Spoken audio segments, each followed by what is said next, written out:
we are. All right. Well, welcome everybody. My name is Darius Shanfar. I'm the Finance Chair of the City of Albany Industrial Development Agency, and I call this meeting to order. Start with a roll call. Darius Shanfar, present. Leak. Present. Tracy Metzger. Present. Note for the record that Jaqueen Hoke is expected, but not yet here, and Dominic Casolaro will not be here today. And Bob Schofield and Susan Petto also not present today from the committee as a whole. The first order of business is our minutes. Having been previously distributed, I would call for a motion to waive the reading, accept them as presented. So moved. Lee? Second. Tracy, second. Any discussion? All right. All those in favor of approving the minutes? Aye. All passed unanimously. We'll move directly into new business here today. 1211 Western Ave Property Associates LLC. It's a new project placed on our agenda. I think for the record purposes, we're not. It's just a project introduction today. No action is being taken today on this project. Not even moving it for a public hearing at this point. But we're here for a project introduction, and so I ask Andy, I think, to introduce it or to give a briefing on it, unless Sarah, I think you have. Yeah, I'd like to just make a statement for the record for everyone in the room. I'm Sarah Reginelli, the CEO of the agency. After consulting with council on this project, I would like to disclose that I do live a block away from the proposed project location for 1211 Western.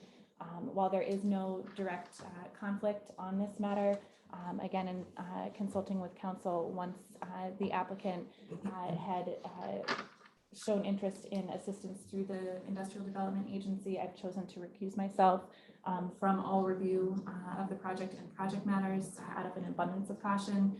Again, although there's no direct conflict, just want to make sure that that out of an abundance of caution, there's no appearance of one as well. So I have not been involved in the prior review, and I will not be involved in the review moving forward. I'm actually going to step out of the room for deliberations today, as well as at any meeting in the future where the project is discussed. You're in excellent hands with Andy, who's been consulting with the chair and council on the matter, and able to move forward efficiently. So with that, I'll step out.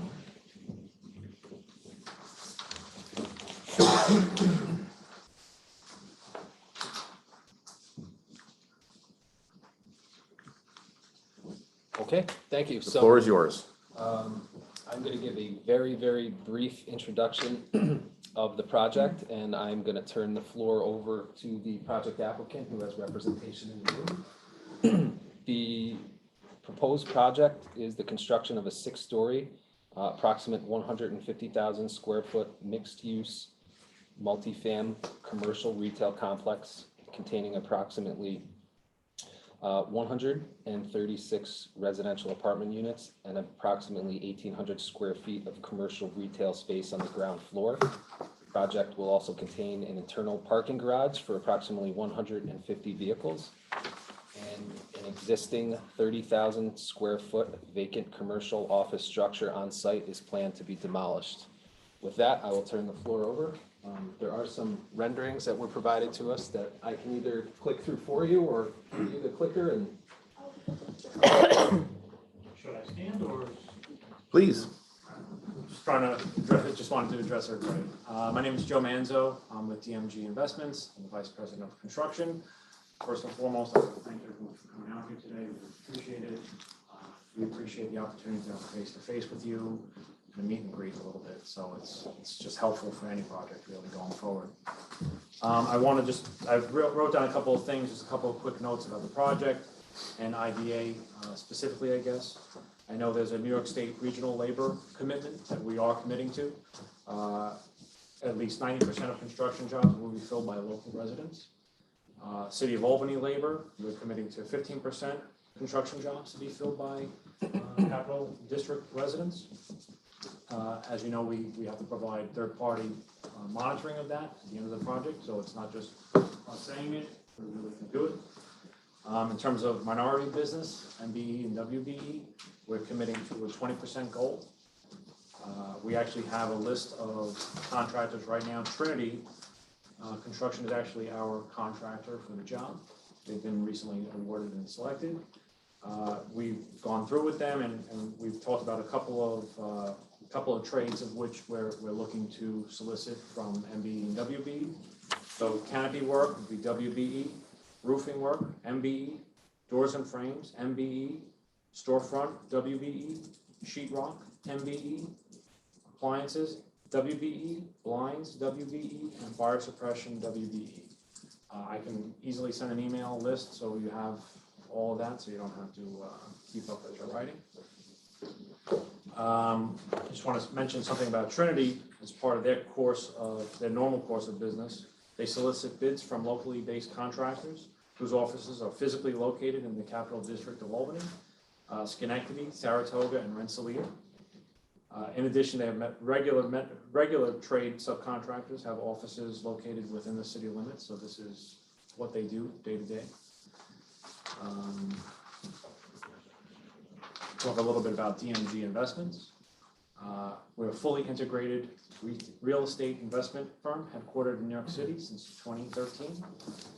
DMG specializes in developing, investing, and operating successful residential projects from high-end luxury condos, multifamily or market rate housing, and student housing projects in New York, New Jersey, Texas, Tennessee, Wisconsin, and South Carolina. DMG also was the developer and owner of a property right here in Albany, 1385 Washington Avenue. That's Auden, Albany. That was completed recently and up and running. You can go see that property. What's important to know about DMG is that we don't just build and flip a project. We keep, maintain, and manage the property. So we're in it for the long term and the long haul. When we find a specific building or a location or a community, we truly become fully invested in that area. In terms of paperwork, you're going to see that our LLC is 1211 Western Avenue Property Associates, LLC. That's a Delaware LLC. It was formed on April 12th, 2019. And obviously it's affiliated with DMG, so for all literature associated with construction, that's the name that you'll see on the application. With regards to 1211 Western Avenue, the project site, also known as the three-story Sage Engineering Building. That building was circa 1950. It looks to have probably like a 1980s glass facade on there. The lot size is plus or minus 150 feet by about 250 feet deep. It's not very large, it's about 38,000 square feet. The existing building there is approximately 10,000 square feet. It's been empty for approximately 6 months, and since it's empty, it's currently generating no tax revenue for the area.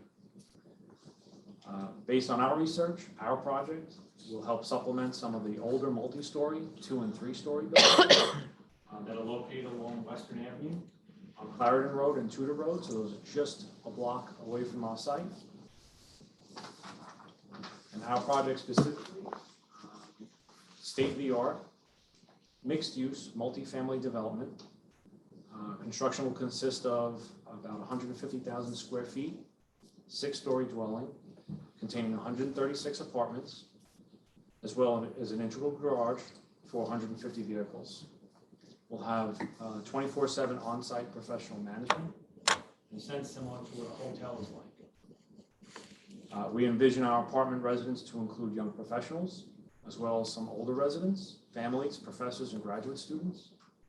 And our target market are local residents who either want to walk to work or work from home.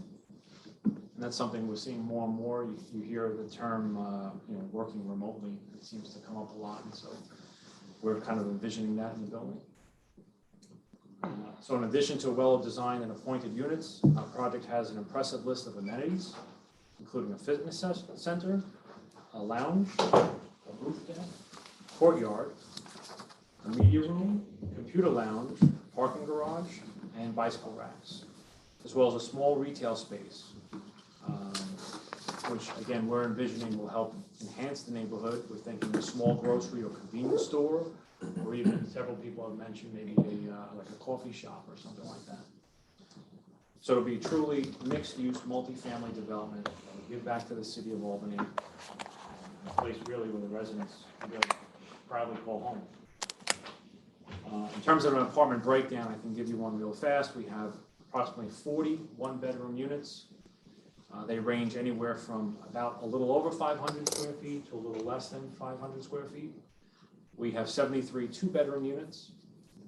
Again, a little over 700 square feet to a little below 600 square feet.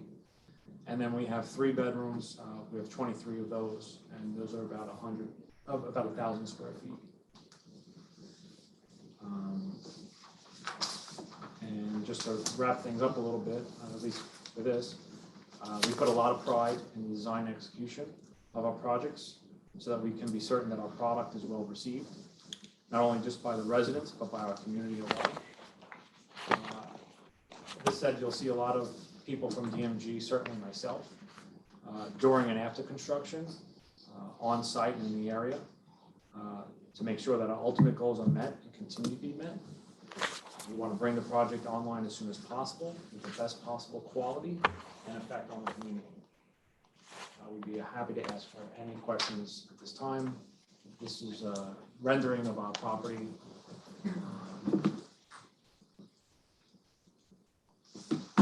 Gives you a little sense of what it's going to look like.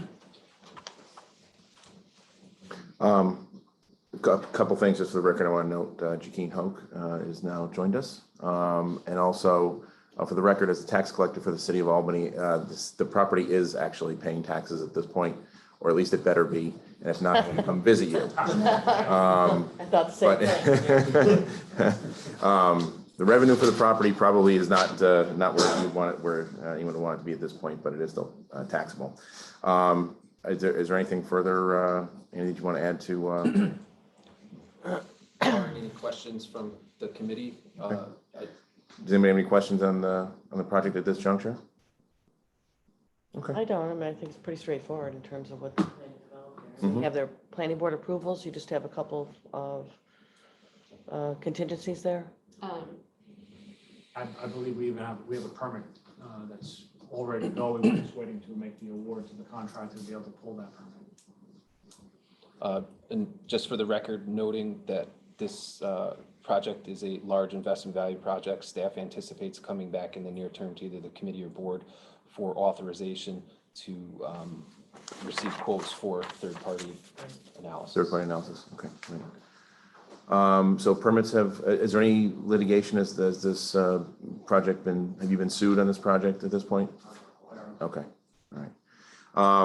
Procedurally, just so I think everyone here is aware, as we go forward, we would have third-party analysis that we discussed. The Finance Committee would meet again in the next month or two and vote to put forth a public hearing resolution. And at the public hearing, I should say, is when public comment is taken from individuals who wish to comment at that point in time.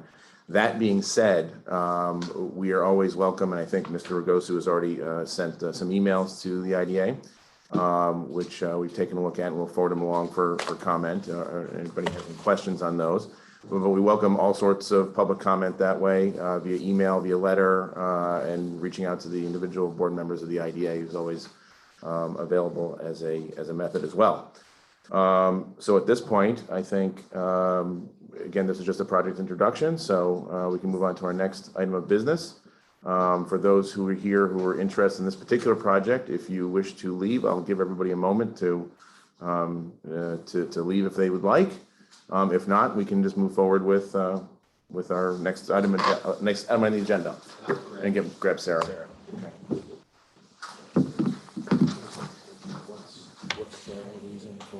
She lives a block away from 1211 Western.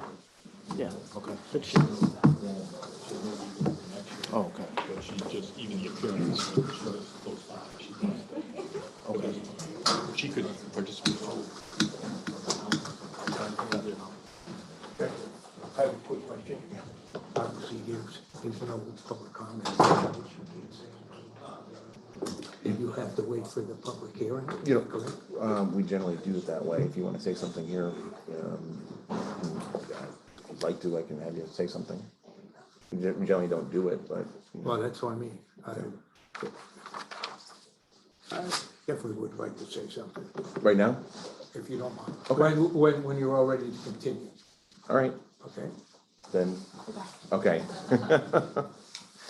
All right, Mr. Ragosu has asked to make a statement, I think? Yes. Okay. Thank you. On this project at this point, this is a little unusual in that our public hearing is usually the place where we have public comment, but we'll open it up to your, You know, I can wait if you think, up but to while I'm down here, I might as well tell. First, I want to thank the board and the chair, so let me say a few words about this project.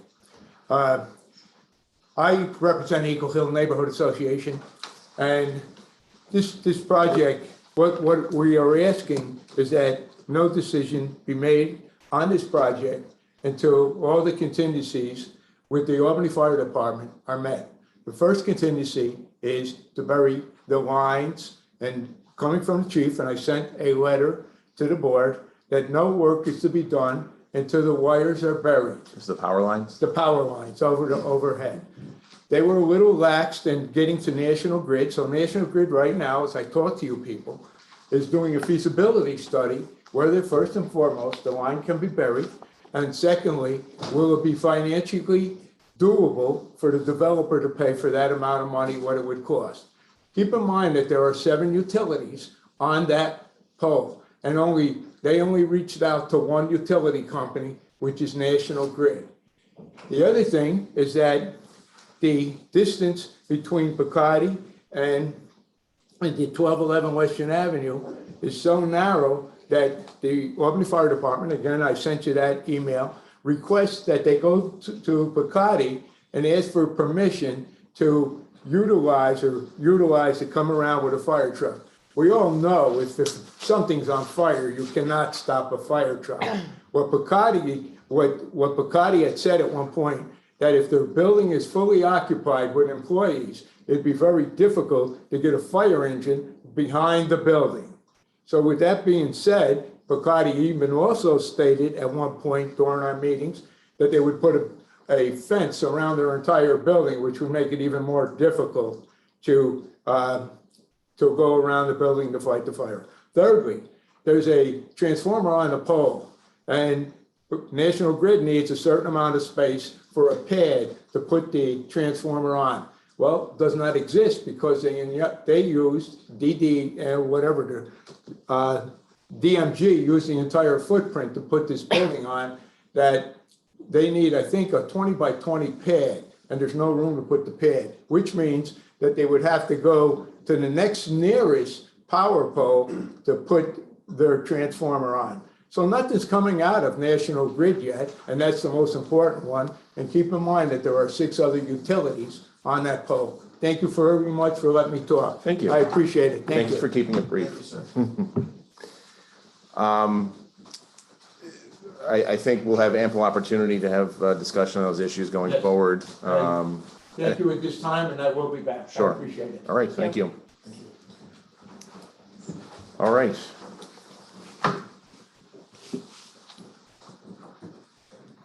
She's coming.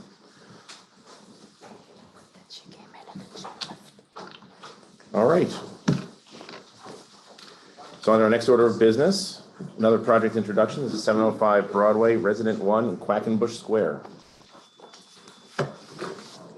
Great, and I'm gonna step in to do a quick, brief introduction before Andy gets rolling on the full application summary.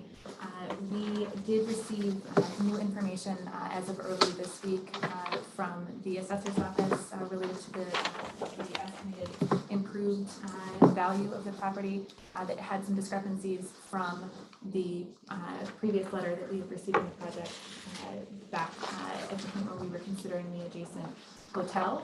The $13 million valuation letter? If That's in our materials? and so that There's is been the an- original, exactly. Okay, so it's been updated. There's been an update. Staff had been in contact with the assessor's office on this to get an updated letter because the unit count has changed slightly from early on in the project. And at the time, the assessor had noted that he didn't imagine the project estimated value was going to change dramatically from the first letter to today. The letter that we've received this week does have some significant changes, so we're digging into that a little bit to understand how and why the changes were made to that. That being said, it could definitely affect not only the analysis that we perform on the application moving forward, but it also may affect the applicant's ask, depending on what that ultimate estimated improved value comes out to.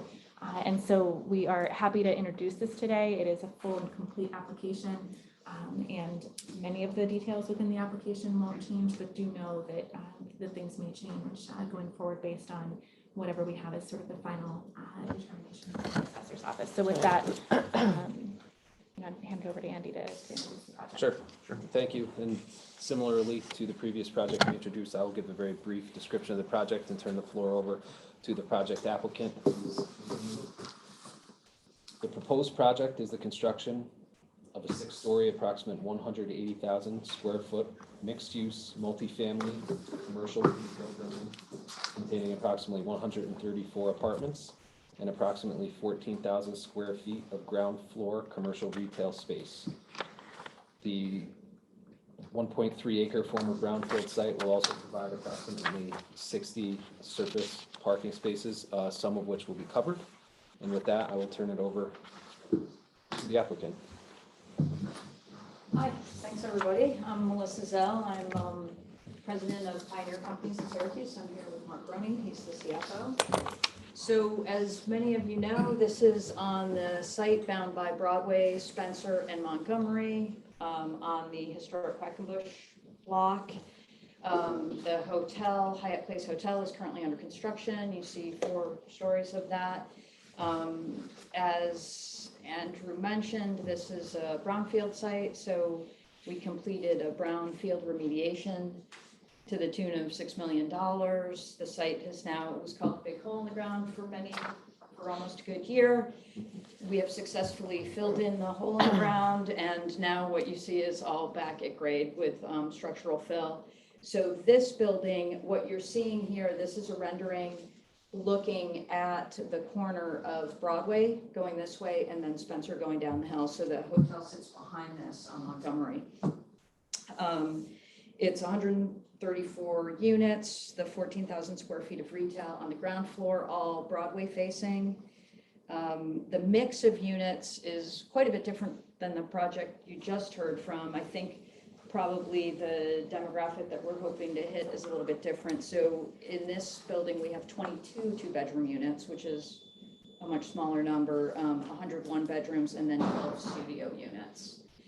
And the thought on the parking is that many of the residents that had cars would also, if we couldn't accommodate them on the site, they would be using the Quackenbush Garage, which is similar to what we're doing with the hotel project that's under construction. And as some of you may or may not know, the Quackenbush Garage, a new entrance is being put in the Quackenbush Garage with access from Montgomery Street. And then there's also a lot of pedestrian improvements that will get people from the garage onto the historic Quackenbush walkway, which then will loop back to the Skyway someday, and then this project and up to the Palace Theater. It's a 5-story wood structure on top of a 1-story concrete and steel podium. This has already received planning board approval as part of the overall mixed-use project. And I think that pretty well covers it. All right. So if you want specific questions or anything else raised? Talk through the ask. Sure. In regards to, as Sarah alluded to, we might see some changes to the quote-unquote the ask based on further evaluation of the improved assessed value. However, at the time and with the assessed value that we previously had, despite the fact that this project is considered a large investment, over $25 million, and will also be supplemented with third-party analysis, the current request at hand was strictly exactly what the framework would allow for should this project have been evaluated strictly through the framework. So the commercial space would get the standard commercial, and the residential space will be seeking the multifamily commercial schedule at this present time. With the exception of a deviation on the base request for the project. Base value. The base value, Yes. exactly. So how that worked is trying to stay consistent with how that site was, and the base value was approached for the hotel portion.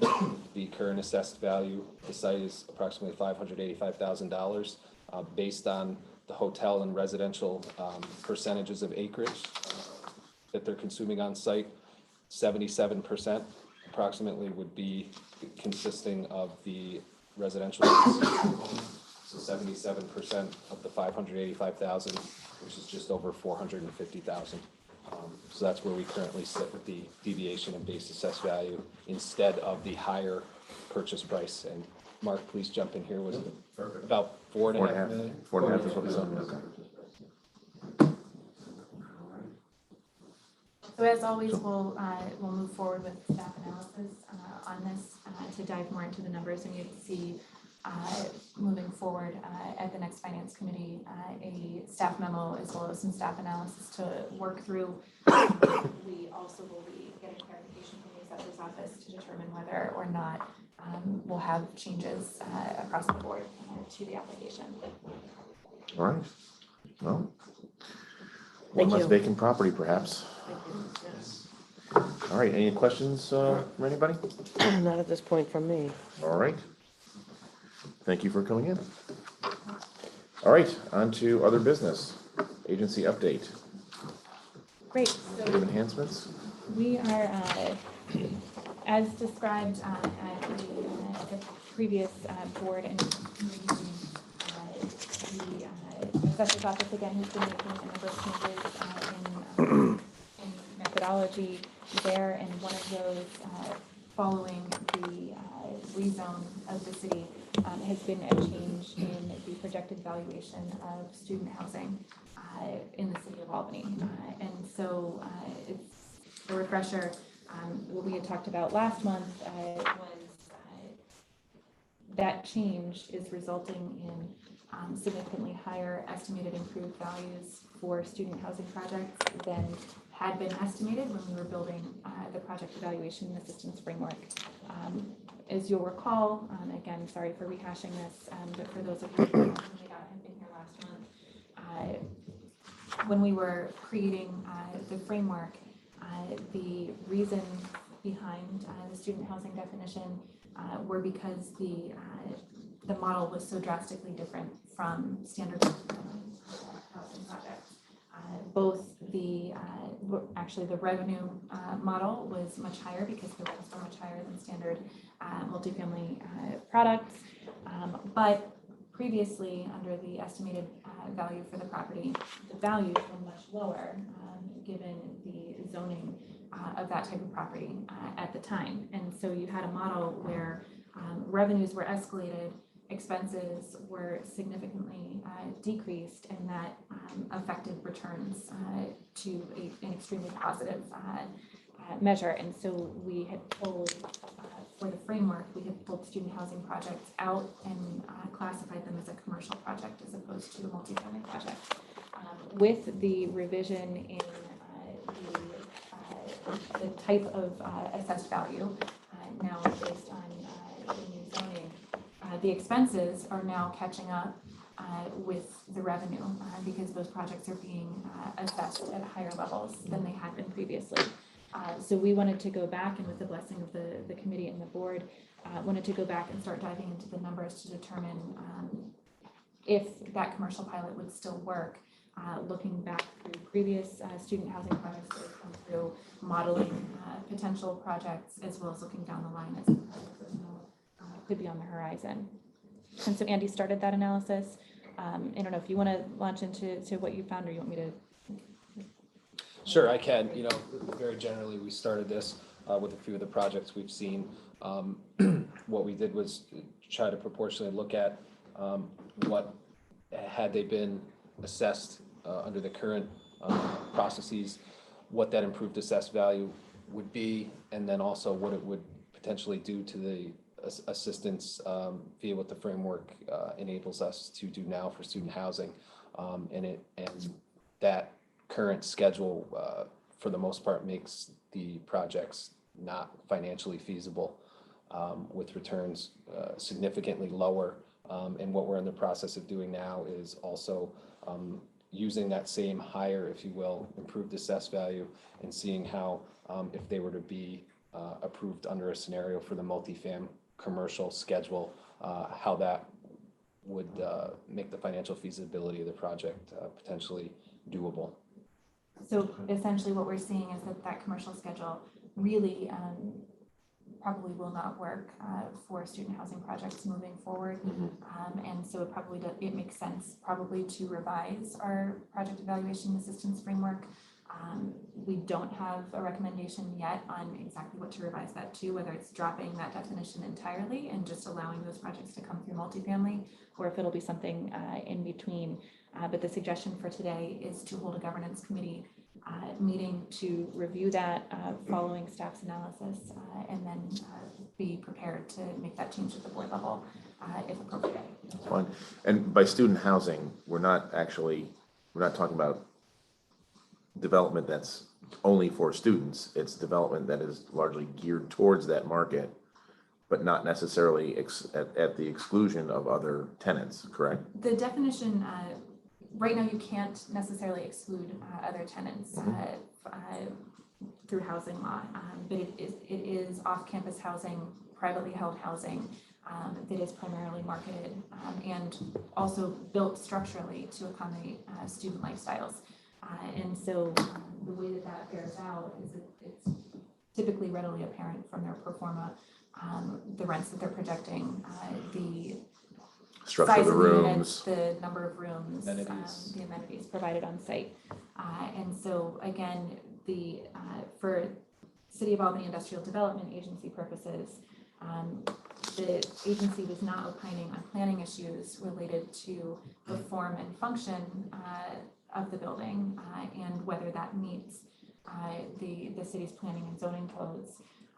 For the IDA, it was strictly looking at being able to determine the financial needs of the project. And so for projects that their performance looked so drastically different based on the revenue assumptions and the expense assumptions previously, there needed to be a category created for them to address a pilot that met the financial needs but didn't go too far based on the expense model previously had.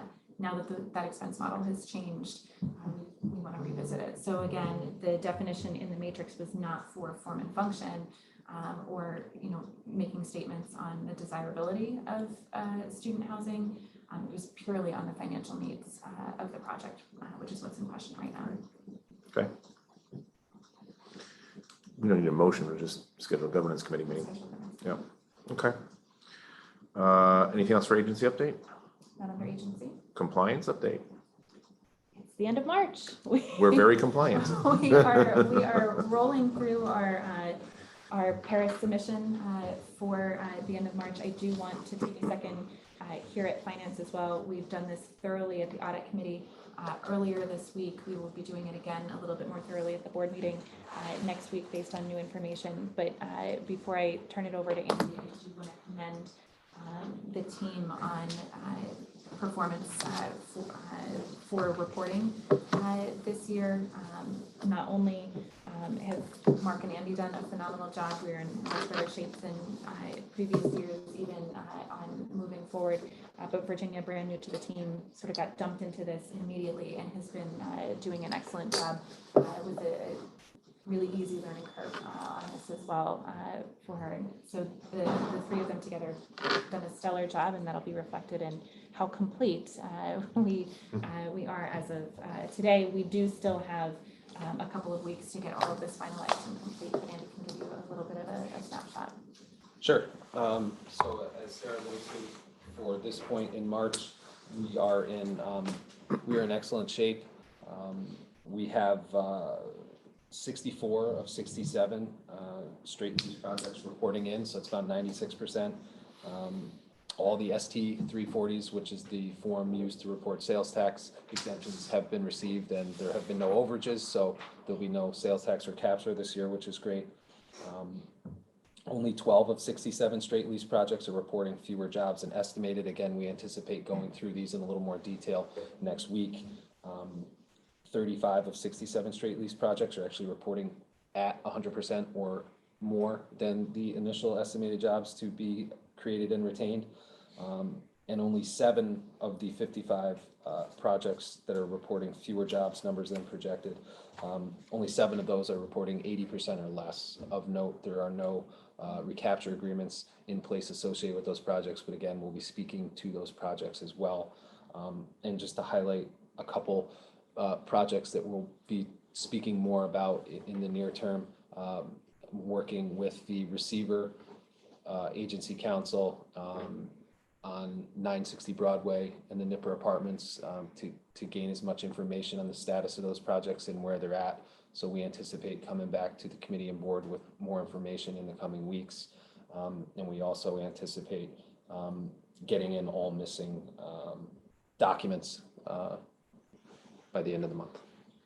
So Got a you little bit of have, time. yeah, we have a little bit of time, and you do have a draft for discussion purposes only summary sheet of the reporting to date. You do, however, have distributed to you previously with the audit committee's packet the entire draft Paris report to review for that. So please do. All 100 and some odd pages of it. Exactly. That is also posted publicly as well to be able to review. Please, again, it is draft. We do have a couple of weeks to be able to move through that. But as always, check your particular information on it because there are pages where it does have board member information. So please do that at your convenience as well. Anything further? One other piece under compliance, we do anticipate, the board had requested that we reach out to representatives for the Dialect project on the corner of Lark and Madison and request their appearance at either today's meeting or next week's board meeting. Andy did get confirmation this morning that a representative from that project will be at the board meeting next week, and so we'll be prepared to work through questions with that group. Great. Okay. You don't have this electronically, Andy can send it to you, but you do. Yes. All right. Do I hear a motion to We adjourn? do have one more. Not. Nope, that's okay. One more piece of business to attend to that is not on the agenda, but an important discussion nonetheless. And Joe, jump in here in a second. Previous project that we should be somewhat familiar with, 1385 Washington Avenue, is looking to refinance into a permanent loan from their construction loan. The lending institution involved with that project, through Joe Scott, has had some questions about the language in our documents that, with the advice of counsel, we thought prudent to bring to the committee's attention. Thank you, Andy. So here's some copies of some material. Just pass that down to me.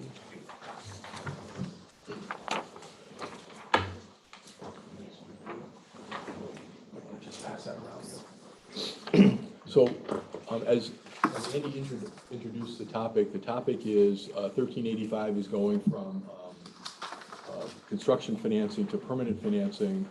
And the financing involves Fannie Mae, and Fannie Mae has asked for some provisions to be included in the mortgage that affects the IDA's provisions under our IDA documents. And so what I did was I made an excerpt copy of our IDA document to show you what our typical language is. If you go to page 1, or page 31, excuse me, at the bottom of the page is page 31. That describes our powers with respect to a new company coming into the transaction, where we have a consent power at our absolute discretion. So if you look at the second to the last line, if a new company is coming into a project, it's subject to our consent, and that consent may be withheld in our absolute discretion. If you go to page number 33, you'll see the highlighted text is an intro for our remedies. And then if you go to page 34, one of our remedies is to terminate the IDA documents. So the impact is to, if there's a default under the documents, we have, among other things, the ability to terminate the transaction back on the tax rolls. And Fannie Mae's concern about that is that they've priced the loan, structured the loan based on the pilot agreement being in place. And so what the IDA, or what Fannie Mae would like, is to work with us on, if you will, slowing down that process that we would follow with respect to the exercise of our remedies. Oftentimes, we've had these discussions, I'll say 10, 20, 30% of the time that we're involved in these kind of transactions, the lender will come back and want to negotiate these provisions. Among things that they would like are things like the ability to put in a company that they find with respect to the project and not allow us to consent to that. So there's back and forth. And what I thought I would do, based on discussions with Sarah and Andy, is that we can kind of go into this in detail and have what I would describe as a robust back and forth with respect to what's being proposed, and maybe to facilitate the discussion, because this is a discussion under the advice of counsel. We could go into executive session if that's the sense of the board, that they would feel more comfortable having that conversation in executive session, or I can continue the discussion in open session and outline for you what the provisions that are being proposed to us by Fannie Mae, and then I'll explain the pros and cons of each of those, and maybe we can get a decision on how to move forward. Do we need to do it now? Or can we wait to the full board and have the discussion with the full board? Well, the reason I'm hesitating is that every project applicant that I've worked with Wants it now. since I started in this practice in the mid-'80s, early '80s, wants it now. Mm-hmm. Will a week make a difference? I mean, we've been working on this for quite some time. Rates are continuing to go down, so I don't see that kind of pressure. I think there are representatives from 1385 here. They can speak to the timing issue. Again, staff and council are being very conservative with respect to going into this level of detail with you. With some of I think that's wise, given the issues that we have had, and including some of the members who are not here. Okay, then perhaps it'd be prudent then to wait until the meeting next week, where we'll have a full. Give a fuller discussion, and we can really chew through whether it's appropriate for executive session or not. Right. Okay. Very good. Okay.